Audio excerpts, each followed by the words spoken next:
I'm Rosie Hardy and this is Rosie Hardy Gardening. Today I'm going to be talking about Physocarpus and how to prune a shrub that is looking wayward like this into being a plant that is tidy like this particular one here. So how do you go about it? Firstly, you look at your plant and you look to see whether there are dead or there are damaged parts to it, and those are the first things to go to. So number one, take out any of the dead and damaged. So you'll see whether they're damaged. This is an old bit down here, so you'd cut that bit out. You'd have a look and go, well, no, I haven't got a lot more that's damaged on here. There's not a lot more that's dead in here, other than perhaps a little piece down there. And then you just, oh, that's a bit of dead there as well. And then you can tidy those bits up. Then you look to see whether you've got really weak shoots or whippy pieces that you don't really want. So you're going to get rid and clear out all the centre of these really young, whippy little pieces that you don't require. And that just clears out the centre of the plant. And there may be some young whippy bits coming off some other places that just not really very good. They're not going to produce good wood, and that is just cleaning out the centre. Once you've got rid of those which are not really very good, you can see a lot more of your plant. So having been quite condensed in here, now it isn't so condensed. What I love about the Physocarpus, especially this one is Lady in Red, is the fact that it's a beautiful coloured leaf. It's a beautiful purple foliage, really, really good for contrasts of colours of plants against it. Things like oranges and pinks look fabulous with purple foliage behind. It doesn't get too high except for these water shoots, but they're going to be the next things we're going to be looking at. And what you can see when you're looking at a plant when it hasn't got its foliage on, you can see the difference in the colour of old wood, which has got this greyer colour to it, to the young wood, which is much more brown on there.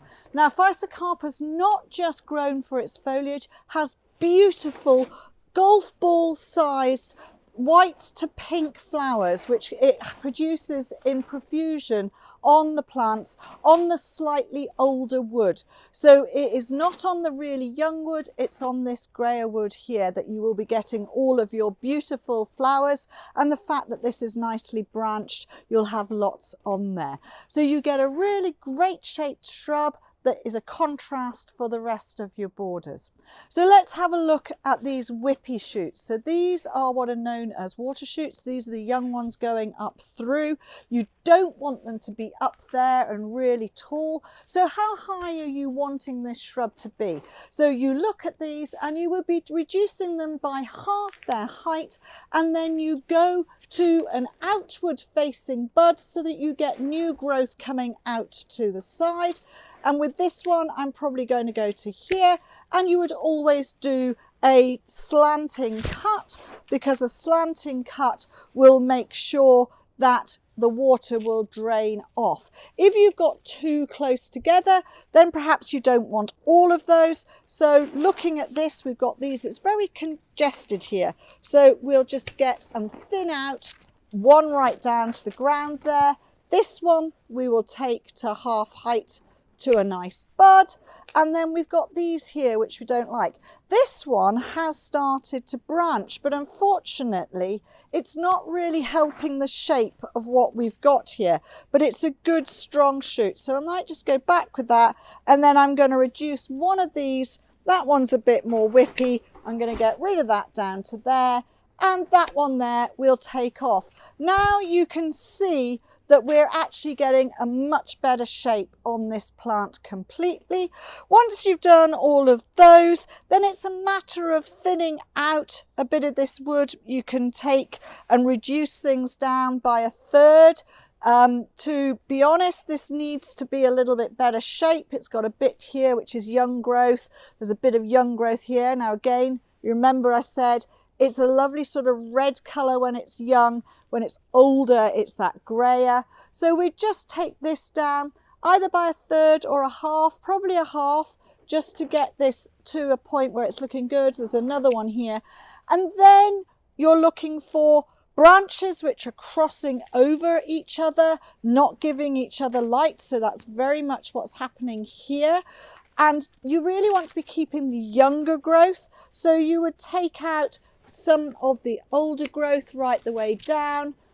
And have we got something here that's crossing over? That isn't very helpful. We get rid of that. And then this is a little bit congested, all of this here. We want to keep the younger growth, so we'll probably just get rid of that bit for this year. And remember, next year, you'll be thinning out a little bit more. So now all we go on to is just tipping back to where we want to go. So I've decided that it wants to be about that height, it wants to be about this width, and we will just go round, tidying up and clipping 2 buds to give us a reasonable shape. And by doing this, we can get rid of any of these little bits which are crossing over and going back into the plant itself, because that then allows light to filter down into the actual center and gives you a much better look of the whole thing. And it will just be a totally rounded and much less congested plant from the one that we saw at the beginning. I'm happy with what I've done there. That all looks good to me. And you know, if you turn it round, you can see that the whole thing is just a good rounded shape. So here we are. This is the finished piece. I've just found 1 or 2 bits which I'm not happy with, just crossing it over. I don't want it to be too congested. And that is all you need to do. So remember those rules: dead and damaged, whippy and weak, and then reducing down by a third or a half. Thank you very much for watching, and please do subscribe to the channel.